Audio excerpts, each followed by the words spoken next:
All, first let us understand what is OData API.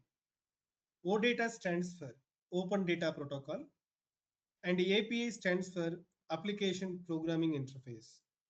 In simple words, OData API is a standard way for external systems to communicate with SuccessFactors and access the data when they need.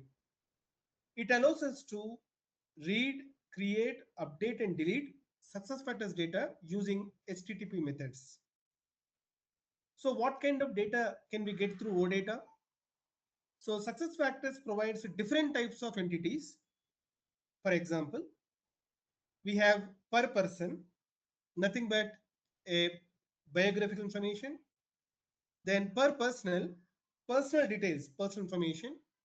Per email, email information about the employee. And we have emp employment, employment history, we can check.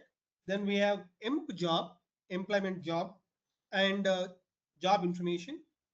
Emp compensation, employee compensation information. Like this, we have multiple entities. So depending on our requirement, we can pick the right entity and get the required data. So then how do we get only the data when we actually need? That's where OData query options will come.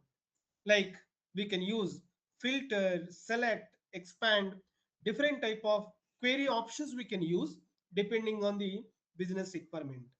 They help us to filter the data, select only required fields, and even bring the related information.